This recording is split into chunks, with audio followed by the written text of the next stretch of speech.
Hello everyone, this is Matt from MMORPG.com, welcoming you to another episode of Inside the Den.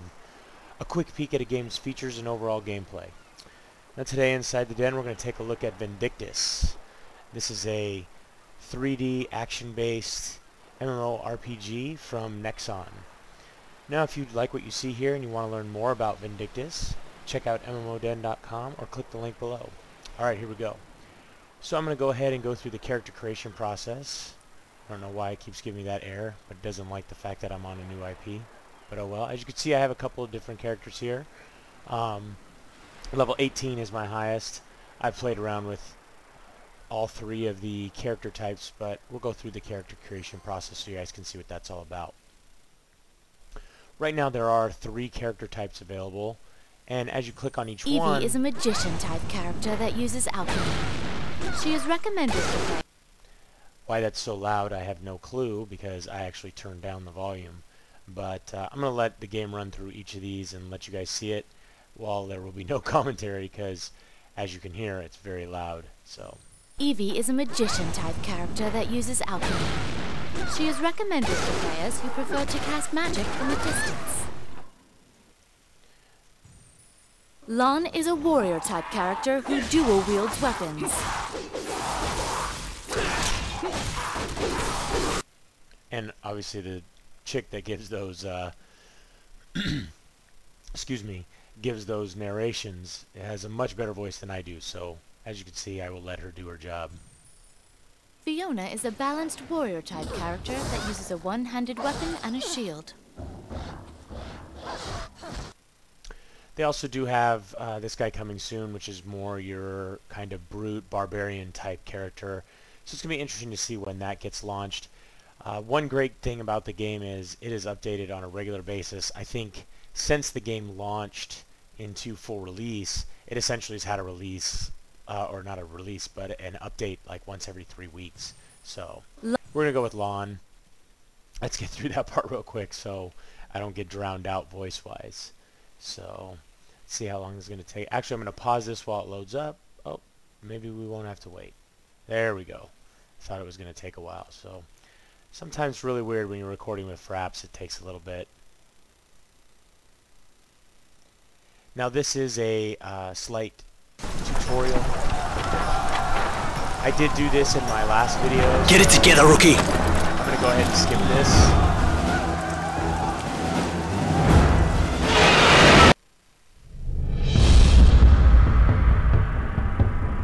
Once again, I'm not sure why the volume is so loud. I turned it way down. But I guess we'll have to adjust those options once we get into the game.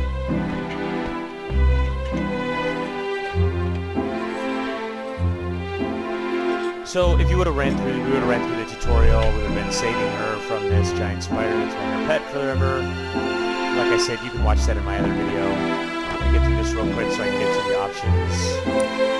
Let's get outside.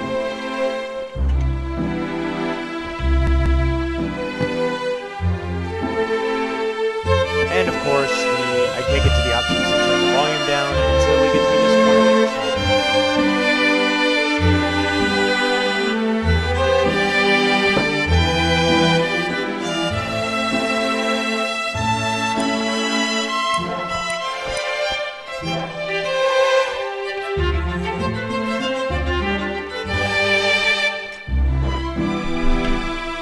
It's too bad that it doesn't have just a randomized look, but I'm just going to go with that. You guys can see there's tons and tons of customization in here. Something you can play with if you create a character, but I'm just going to move forward so we can get past this.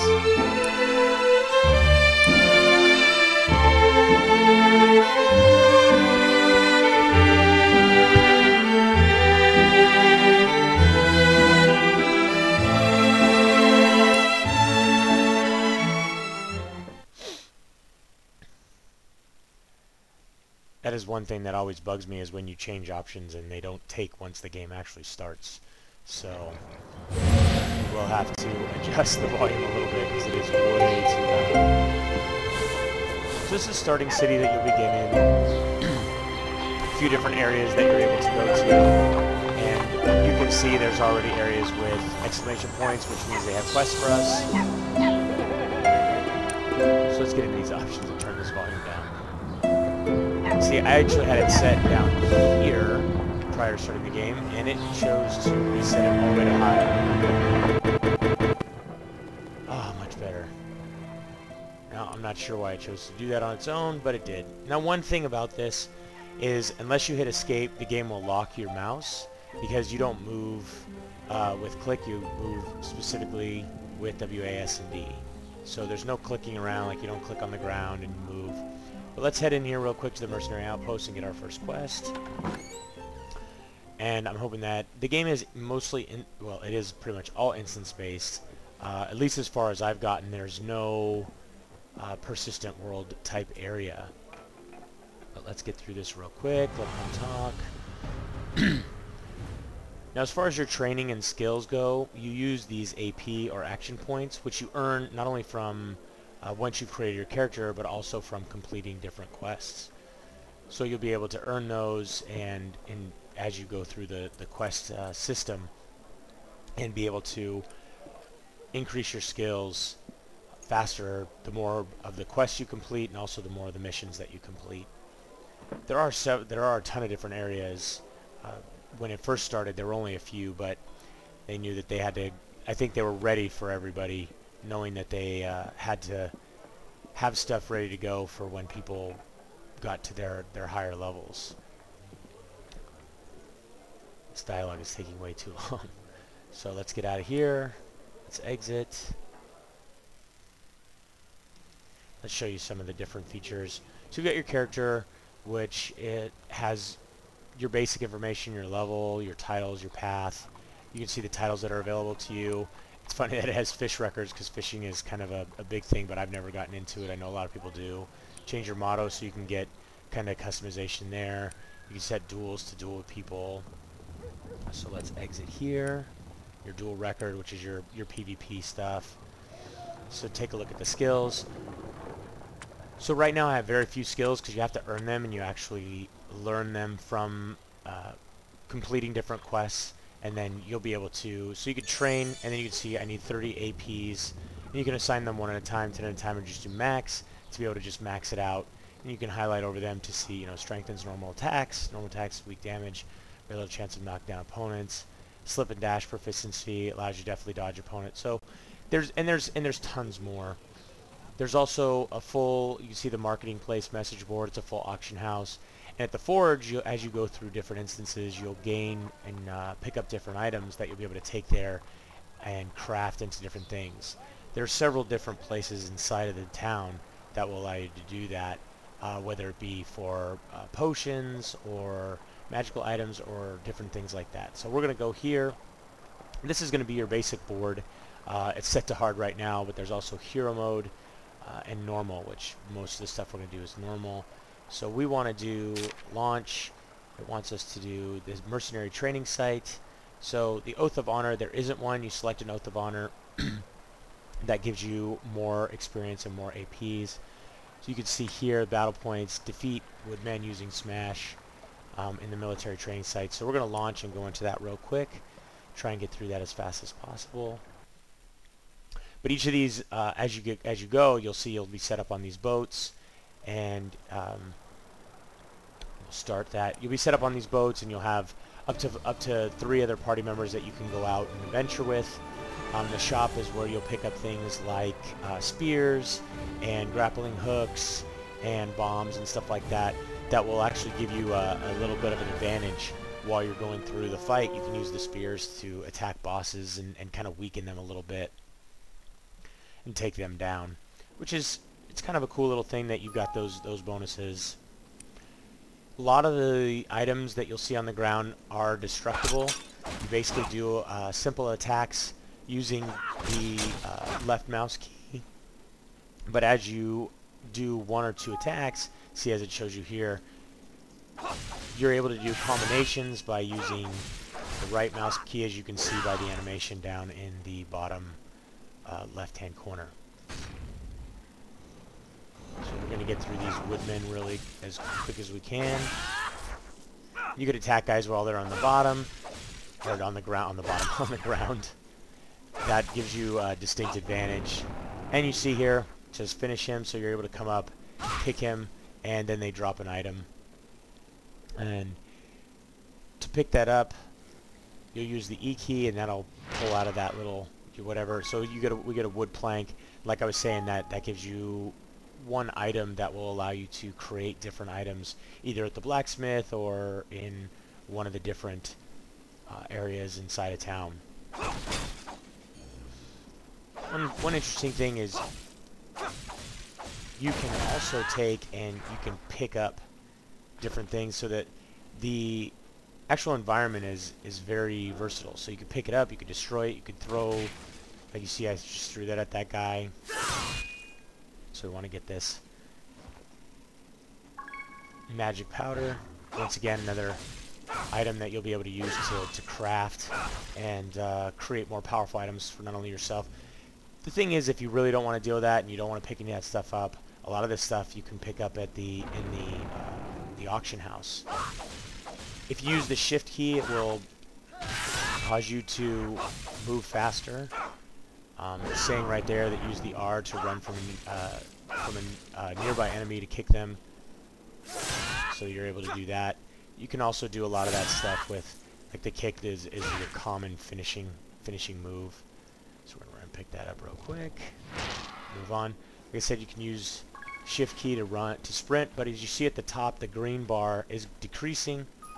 That is actually my stamina, so you want to make sure to keep an eye on that and make sure that you don't run into that. Once you do, it actually regenerates pretty quick, so it's not really a big deal. As you can see, it's going up right now. And we actually grabbed that guy, even though it wanted us to aim. So when you use that E key to aim, that also locks you in with your, so let's pick up this, and then we're able to throw that. And the E key actually locks you into aim, so you can aim your the spears, the grappling hooks, or the different things that I was mentioning before. And there it explains exactly what I was talking about, the green key for stamina. But you do have a full storyline. Like this is walking me through the missionary training site. There are other story pieces, and then these are the different battles. So you can see right now I'm in here, but there's a ton of different ones. You can see the bonus missions. So if you obtain that, you get extra 10 points and 200 gold, so on and so forth. You can run through these, and a lot of these, they have different settings, so you can do them one with 2 players under level 12, or do them solo, which is where you earn additional battle points, or you do different difficulty pieces. So here's the king of the Woodman Guard. So let's take him out real quick. Essentially, he even has a branch for a tail to show that he's... you can see that you've got his health at the top there. Now, if you play in the hero modes, you're not able to see the health, and even in some of the solo modes, you'll see either 2 times or 3 times. It means you have to take him all the way down to 0 health, not just once, but twice. So let me show you how we can take him right over here, pick this thing up, and actually throw it at him. And a lot of times when you throw different items at the bosses and stuff like that, they do more damage than just your normal attack. So what you'll find is it's very advantageous. That actually pick up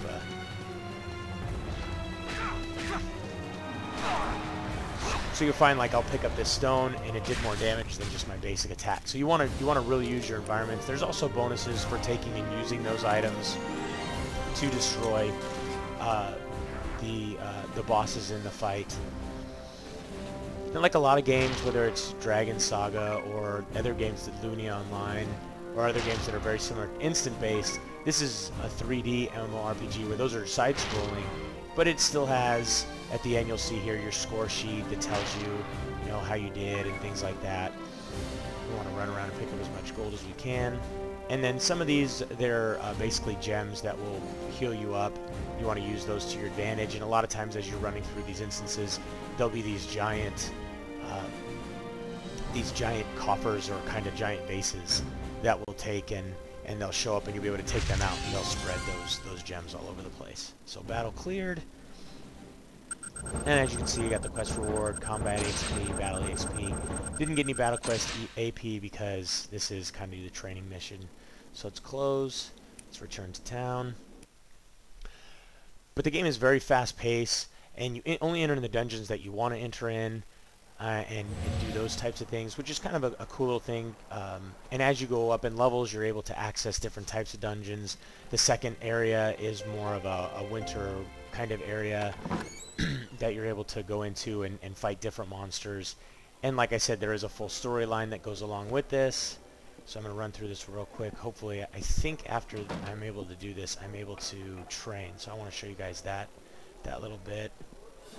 I did get an item. So let's move through that real quick. Also got Crimson Blade Tunic. So we're going to be able to equip that in a second. And then the Crimson Blade set, as you see, there's an additional story, which is kind of a secondary story type. Here's my inventory. So it shows the items that I have equipped. And then here's the item that I got. I'm not able to equip it, as you can see, yet because I need to earn level 3. But there are set bonuses, as you can see kind of on the bottom there. Once I equip the tunic and the helm, I'll get a +9 to defense. So kind of just giving you that item set aspect. There's tons and tons of different item sets in the game too, whether they are created or found through questing. So there's a lot of variety. The game is pretty cool. It's a newer game, something I highly recommend if you're looking for something different, not your standard kind of WoW perfect world style game. And as you can see here, he wants me to go and do this, defeat Shadowfang, and today I can earn 30 AP. So if I take his quest, he's telling me don't forget about secondary weapons, Crimson Blade set, so this tells me more about that. But the AP, then it's very earnable, and then as you know, I showed you before in the skill set, I need 30 AP, so if I complete this defeat Shadowfang, I'll be able to upgrade that one skill. So let's head on out of here. And as you can see here, there's different outfits, and that's the Eve character. Unfortunately, it is gender locked, whether if you play Eve, Lawn, or all the different characters. I'm going to be interested to see what the new character type and if they're going to be that one's going to be gender locked too, which I'm sure it is, or which gender it's going to be. You can see someone right next to me playing Lawn. He's got some pretty cool, looks like they almost look like spears, but they're dual-handed weapons. So you can see there's a lot of variety in the equipment, which is something that I know everybody who plays MMOs likes to see, a lot of different variety. But everyone, my time is just about up. I hope you enjoyed today's trip inside the den. Don't forget to subscribe and keep yourself updated as each new episode is released. And if you want to play or learn more about Vindictus, you can read our full review on MMOden.com or click the link below. Till next time, thanks for watching.